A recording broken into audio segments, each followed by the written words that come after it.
It might seem a little eccentric, but reviewing your work by reading it aloud can help to identify the woolliest areas. This works best if you perform your reading in a theatrical way, pausing at the commas and ends of sentences. If you run out of breath during a sentence, it is probably too long. You ought to be able to convert your writing into a speech in this way. If it sounds too stilted and convoluted, perhaps you could rework these parts until they sound fluid. It is unlikely that your reader will be fooled by the idea that long words make you sound clever. Cluttering a sentence with too many complicated words can prevent its meaning from being understood at all. A short word is always preferable to a long one. Why should anyone choose the word erroneous over the word wrong in an essay? Usually, writers who employ more obscure words are trying to sound impressive but can appear pretentious. Direct words enable you to control what you are saying, and are not necessarily babyish, but the most appropriate ones for the job. When you read your writing aloud, you will notice that the key stress comes at the end of your sentence. It is, therefore, most effective to end with a short and emphatic word to secure your point.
Try to resist the impulse to waffle at the end of your sentence by trailing off into qualifying clauses.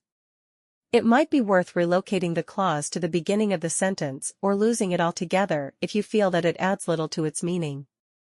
Your sentences might be the most grammatically perfect in the world, but still, 'cause you're writing to sound wrong if you have misjudged its tone. A colloquial style, which uses slang and exclamations, is an inappropriately chatty tone for an essay. However, style can be equally jarring if your vocabulary is too formal or ambitious for its context. It is much more impressive to make complicated points using simple language and grammar. Reviewing your work by reading it aloud can help to identify the woolliest areas, including cluttering a sentence with too many complicated words, which can prevent its meaning from being understood because direct words enable you to control what you are saying. And your sentences might be the most grammatically perfect, while a colloquial style is an inappropriate tone for an essay, and style can be jarring if your vocabulary is too formal or ambitious.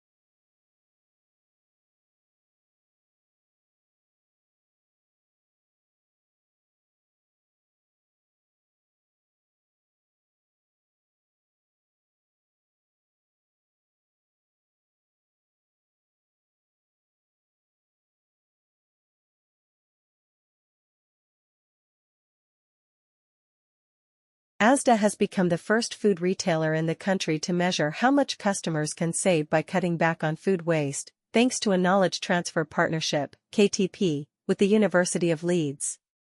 The idea behind the KTP was for the university, using Asda's customer insight data, to apply its research to identify, investigate and implement ways of helping customers to reduce their food waste.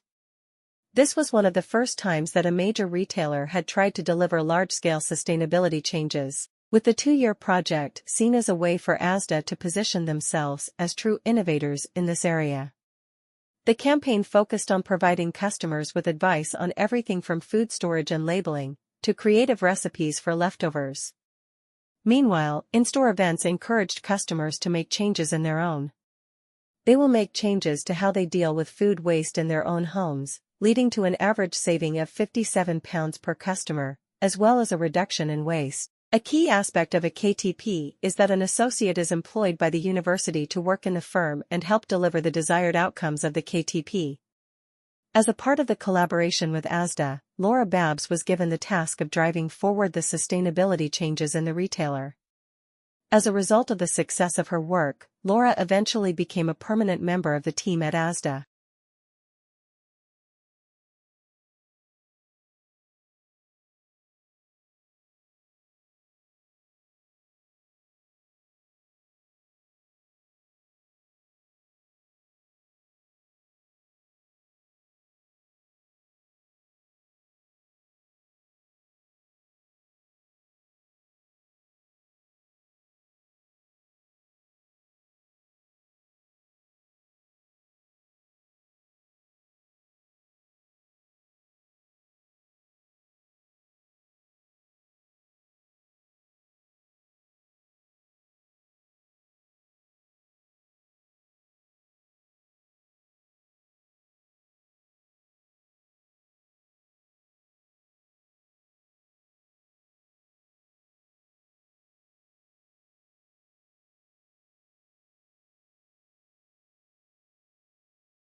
Is the purpose of history to promote a strong national identity and support national myths?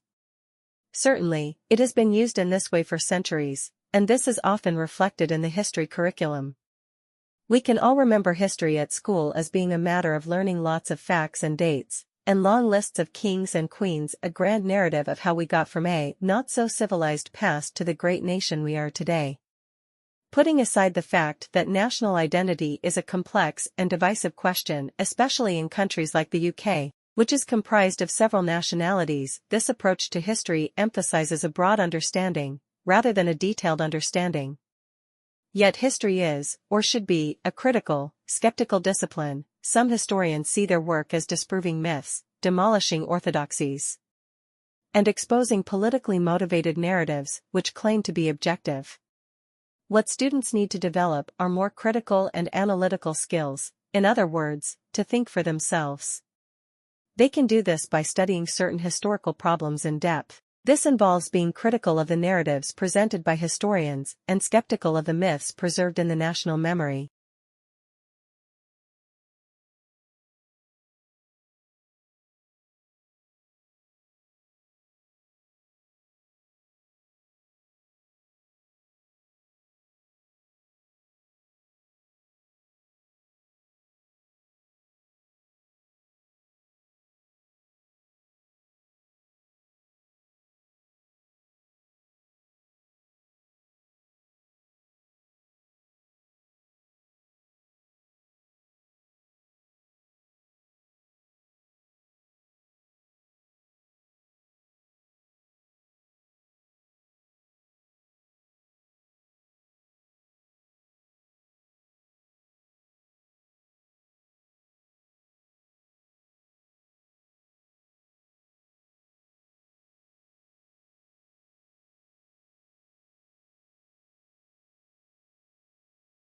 Most of the time when I embark on such an investigation, it quickly becomes clear that matters are much more complicated and ambiguous, several shades grayer than I thought going in. Not this time. The deeper I delved into the confused and confusing thicket of nutritional science, sorting through the long-running fats versus carb wars, the fiber skirmishes and the raging dietary supplement debates, the simpler the picture gradually became. I learned that in fact, science knows a lot less about nutrition than you would expect, that in fact, nutrition science is, to put it charitably, a very young science. If still trying to figure out exactly what happens in your body when you sip a soda, or what is going on deep in the soul of a carrot to make it so good for you, or why in the world you have so many neurons, brain cells, in your stomach, of all places. It's a fascinating subject, and someday the field may produce definitive answers to the nutritional questions that concern us, but, as nutritionists themselves will tell you, they're not there yet. Not even close. Nutrition science, which after all only got started less than 200 years ago, is today approximately where surgery was in the year 1650. Very promising, and very interesting to watch, but are you ready to let them operate on you? I think I'll wait a while.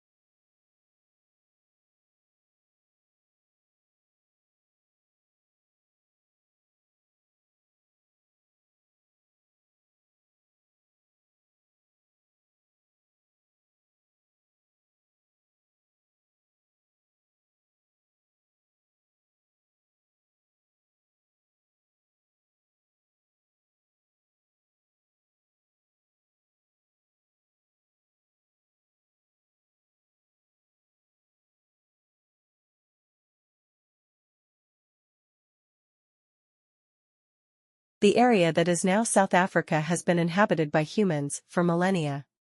The San, the original inhabitants of this land, were migratory people who lived in small groups of about 15 to 20 people. They survived by fishing and hunting and by gathering roots and other wild foods. They did not build permanent dwellings, but used rock shelters as temporary dwellings. Around 2,000 years ago, Khoikhoi pastoralists migrated to the coast.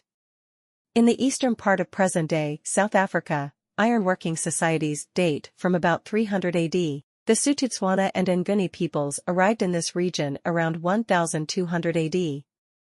They lived by agriculture and stock farming, mined gold, copper, and tin, and hunted for ivory, and built stone-walled towns. Over the centuries, these societies had diverse contacts with the Khoisan. Strife between the San and the Khoikhoi developed over competition for game. Eventually the Khoikhoi became dominant. These peoples lived in the western part of present-day South Africa, and are known, collectively, as the Khoisan.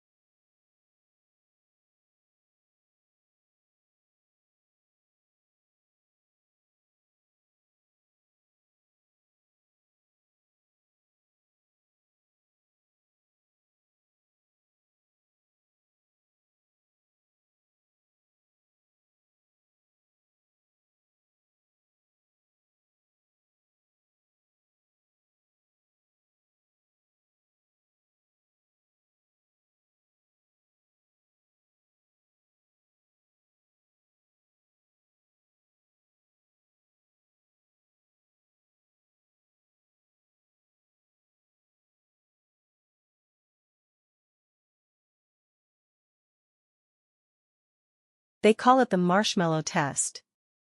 A 4 to 6-year-old child sits alone in a room at a table, facing a marshmallow on a plate.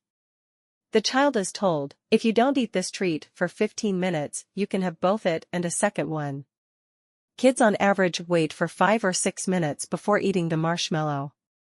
The longer a child can resist the treat has been correlated with higher general competency later in life.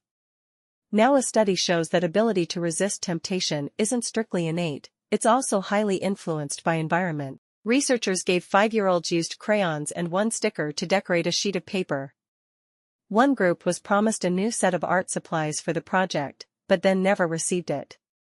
But the other group did receive new crayons and better stickers. Then both groups were given the marshmallow test. The children who had been lied to waited for a mean time of 3 minutes before eating the marshmallow. The group that got their promised materials resisted an average of 12 minutes. Thus, the researchers note that experience factors into a child's ability to delay gratification. When previous promises have been hollow, why believe the next one?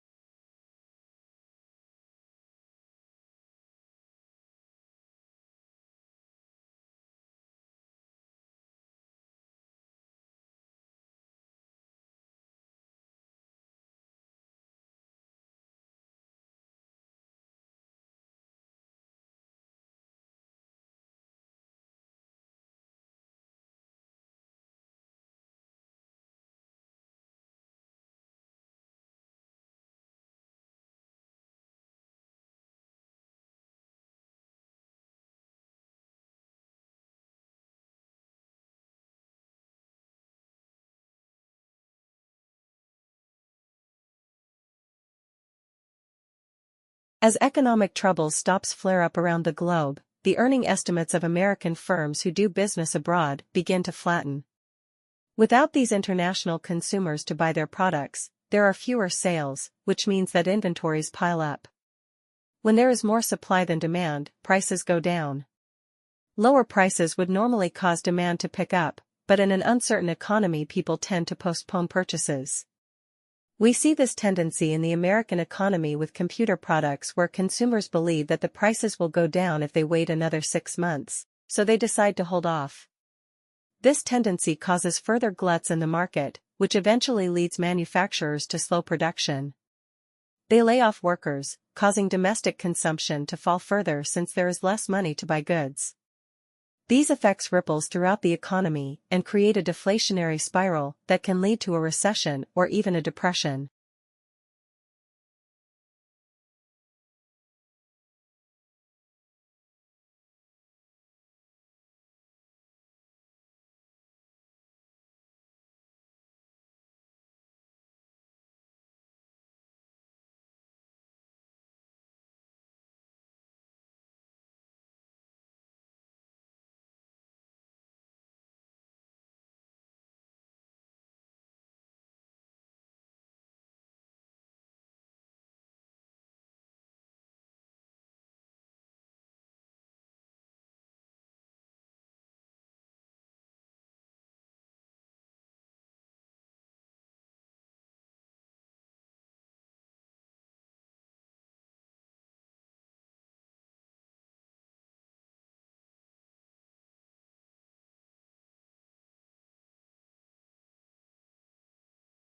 A farming technique practiced for centuries by villagers in West Africa, which converts nutrient-poor rainforest soil into fertile farmland, could be the answer to mitigating climate change and revolutionizing farming across Africa. A global study by researchers has for the first time identified and analyzed rich fertile soils found in Liberia and Ghana. They discovered that the ancient West African method of adding charcoal and kitchen waste to highly weathered, nutrient-poor tropical soils can transform the land into enduringly fertile, carbon-rich black soils, which the researchers dub African dark earths. Similar soils created by Amazonian people in pre-Columbian eras have recently been discovered in South America, but the techniques people used to create these soils are unknown. Moreover, the activities which led to the creation of these anthropogenic soils were largely disrupted after the European conquest. Encouragingly, researchers in the West Africa study were able to live within communities as they created their fertile soils. This enabled them to learn the techniques used by the women from the indigenous communities who disposed of ash, bones, and other organic waste to create the African dark earths.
To understand the final reason why the news marketplace of ideas dominated by television is so different from the one that emerged in the world dominated by the printing press, it is important to distinguish the quality of vividness experienced by television viewers from the vividness experienced by readers. I believe that the vividness experienced in the reading of words is automatically modulated by the constant activation of the reasoning centers of the brain that are used in the process of concreting the representation of reality the author has intended. By contrast, the visceral vividness portrayed on television has the capacity to trigger instinctual responses similar to those triggered by reality itself, and without being modulated by logic, reason, and reflective thought. The simulation of reality accomplished in the television medium is so astonishingly vivid and compelling compared with the representations of reality conveyed by printed words that it signifies much more than an incremental change in the way people consume information. Books also convey compelling and vivid representations of reality, of course, but the reader actively participates in the conjuring of the reality the book's author is attempting to depict.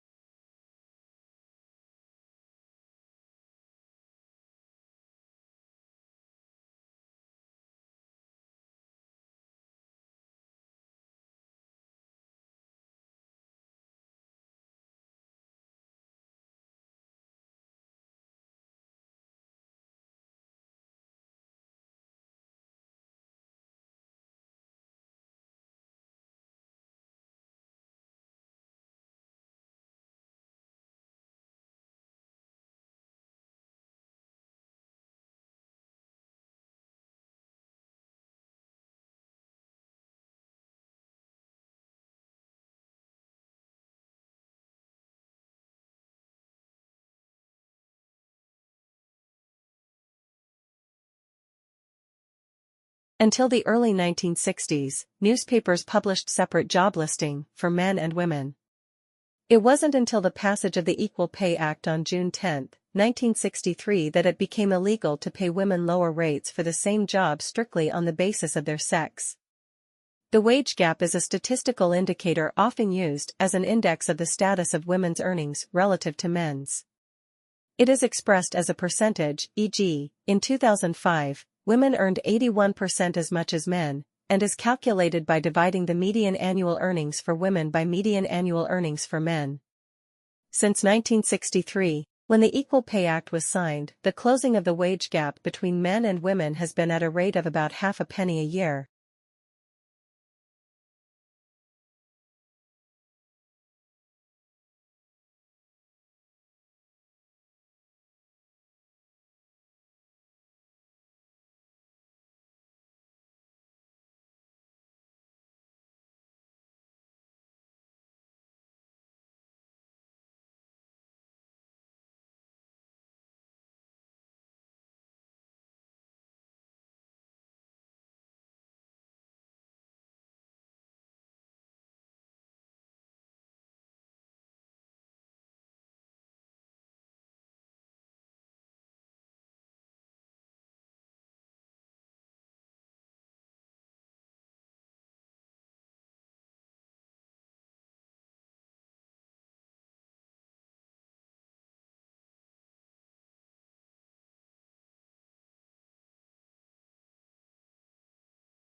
In a study in the current issue of the journal PLOS One, a team of scientists in Germany showed experts and novices simple geometric objects and simple chess positions, and asked the subjects to identify them.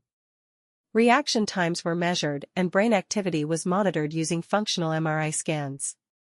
On the identification of the geometric objects, the subjects performed the same, showing that the chess experts had no special visualization skills. When the subjects were shown the chess positions, the experts identified them faster. Focusing on an element of an earlier study on pattern and object recognition by chess experts, the researchers had expected to see parts of the left hemispheres of the experts' brains, which are involved in object recognition, react more quickly than those of the novices when they performed the chess tasks. But the reaction times were the same. What set the experts apart was that parts of their right brain hemispheres, which are more involved in pattern recognition, also lit up with activity. The experts were processing the information in two places at once. The researchers also found that when the subjects were shown the chess diagrams, the novices looked directly at the pieces to recognize them, while the experts looked on the middle of the boards and took everything in with their peripheral vision.